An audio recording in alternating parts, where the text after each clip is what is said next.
We are a pretty small team here at Assurant. We cover the gambit of travel security, monitoring for events that can impact our employee safety, well-being, and our business operations. We mostly work as the orchestrator for incident response. So in addition to monitoring for events that can impact our business ops or our employee safety, we're also the first domino to fall in our response efforts. So we contextualize the event. We outline what employees are in the exposure area, how many travelers we have there, and then we escalate that up to our incident response teams. That's a lot to do, and there's a lot going on in the world right now. So which risks are top of mind for you? Geopolitics is typically a buzzword that folks throw around, and it's one of the threads that kind of connects everything, right? Anytime we've got a lot of interest in a particular topic, we have to contextualize whether or not that's going to impact us as an organization. So I think putting it into a business context is really critical. So pulling on the thread a little bit more and trying to connect the dots, outlining how certain vendors might be impacted. Obviously, our employees are going to be top of mind. Can you give us a real-world example that you had recently? Sure. So we're keeping an eye on Colombia right now. The peace talks with the splinter guerrilla groups have started to fall through, which has led to increasing rates of violent crime throughout the country. And while we have interests in the capital, Bogota, and we haven't seen major crime spike in that area so far, it's definitely something that we're keeping an eye on because it's going to shape the employee experience in the country.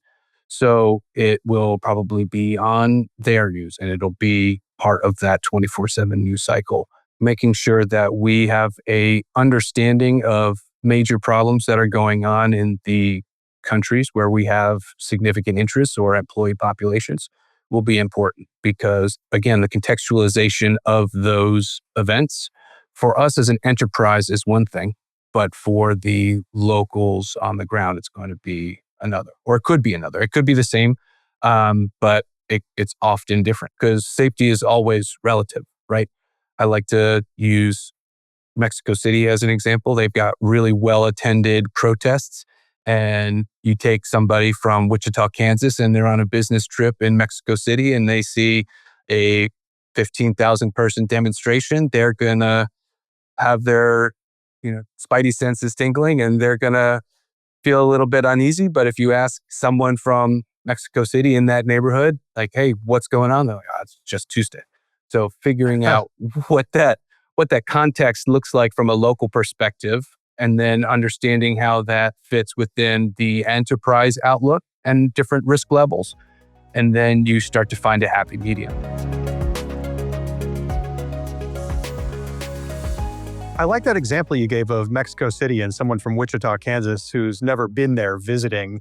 A big part of what you're doing is making sure that everyone within the organization is safe so they can be maximally productive.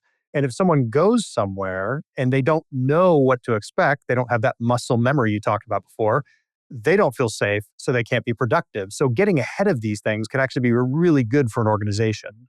Yes, absolutely. And that's where the travel security component really comes into play. So we monitor our travel fairly closely and we provide pre-travel security briefs to our employees as part of that onboarding process when they book their travel.